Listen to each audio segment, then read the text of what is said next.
राधा कृष्णा मित्रों, मार्गशीर्ष यानी अगहन का मास श्री कृष्ण और विष्णु भगवान की पूजा के लिए बहुत ही विशेष फलदायी है। इस माह में शंख पूजा, नदी स्नान, दान, भजन कीर्तन, पूजा पाठ करने का विशेष महत्व है।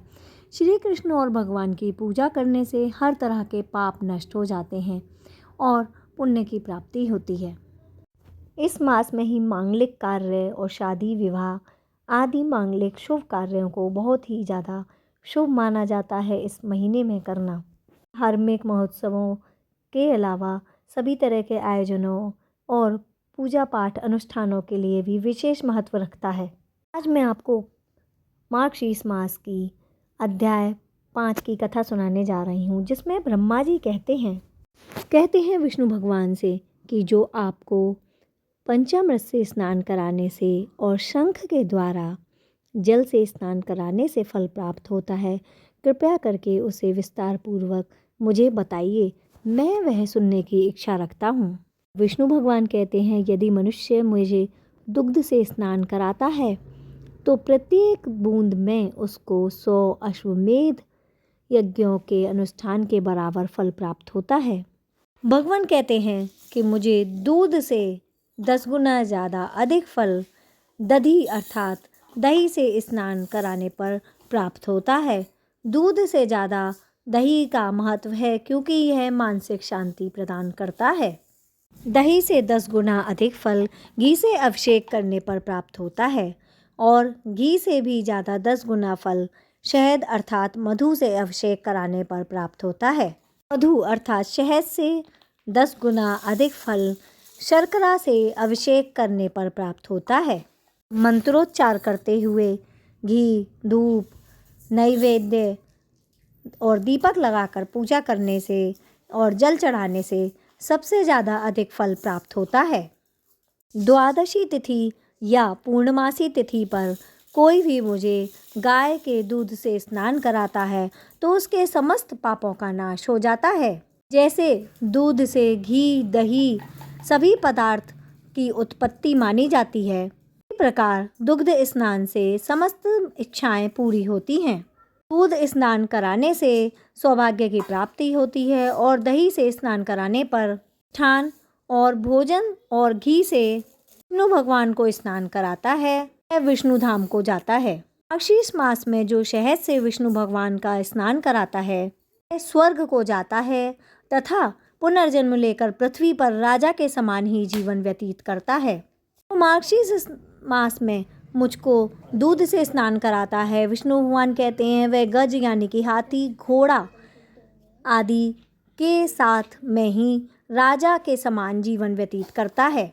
जो मेरा भक्त मुझे पंचामृत से मार्गशीर्ष मास में स्नान कराता है वह रुद्रलोक, वायुलोक, इंद्रलोक सभी लोकों में पूजनीय होता है। दूध से स्नान कराने की महिमा की तो क्या ही कहें। दूध से स्नान कराने पर मनुष्य को आरोग्य प्राप्त होता है, दीर्घायु प्राप्त होता है, सौभाग्य में वृद्धि होती है और इसके साथ ही साथ उसके समस्त पापों का नाश भी हो जाता है।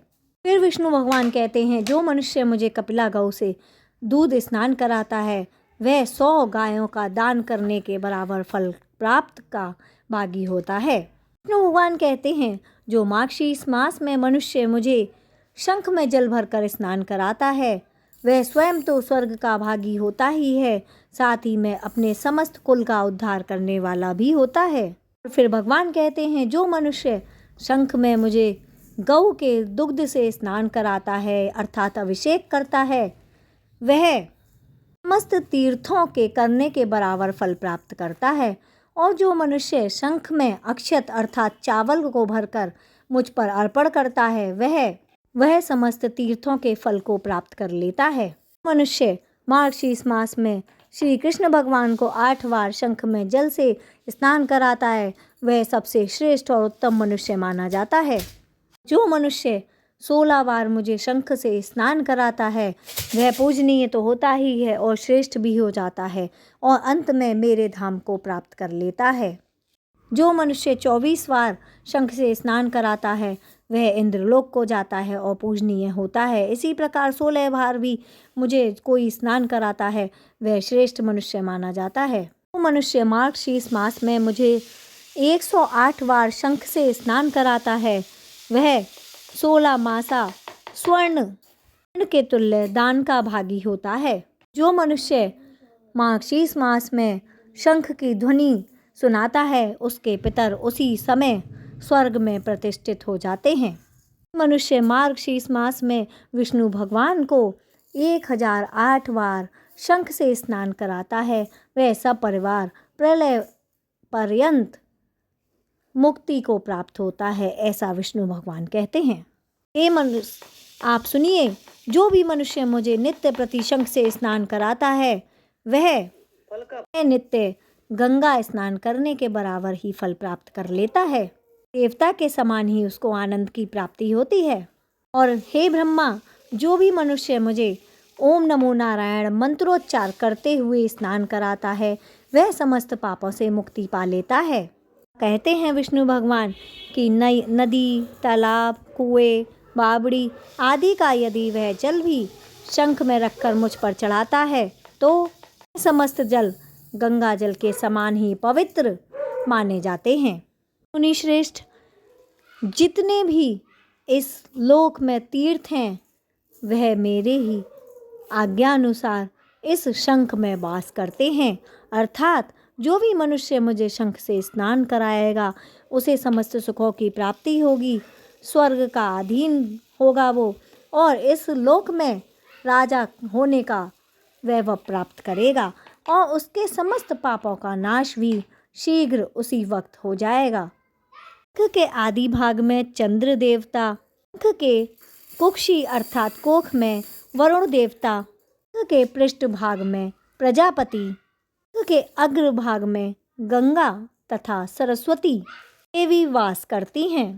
तो इन देवताओं का नाम लेकर मुझे प्रेम के साथ स्नान कराता है कि पुण्य को गिनने में तो कोई भी असमर्थ है, अर्थात उसका पुण्य इतना महान और अनगिनत हो जाता है। कोई मनुष्य शंख का पूजन करता है तो उसके यहाँ लक्ष्मी का वास हमेशा ही बना रहता है।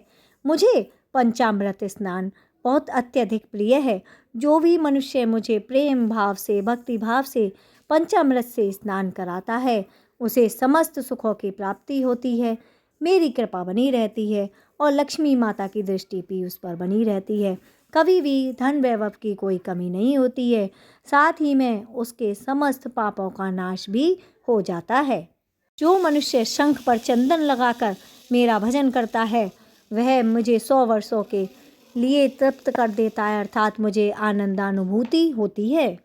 जो मुझे शंख से अर्घ्य देता है और जो मनुष्य शंख में अर्घ्य लेकर मेरी प्रदक्षिणा करता है, उसे सत्य दीप पृथ्वी की प्रदक्षिणा हो जाती है, की सारी चिंताएं दूर हो जाती। जो मनुष्य मेरा जल अपने शिरोधार्य करता है अर्थात अपने ऊपर छिड़कता है, उस पर मेरी कृपा बनी रहती है, उसे किसी प्रकार का वह नहीं रहता, चाहे वह राक्षस हो, कोई आत्मा हो, या किसी भी तरह का दानव हो, पिशाच हो, या कोई भी तरह का ग्रह हो। सभी भय से 10 दिशाओं में भाग जाते हैं। नाम हर समय जपता है, वह जीवन मुक्त हो जाता है।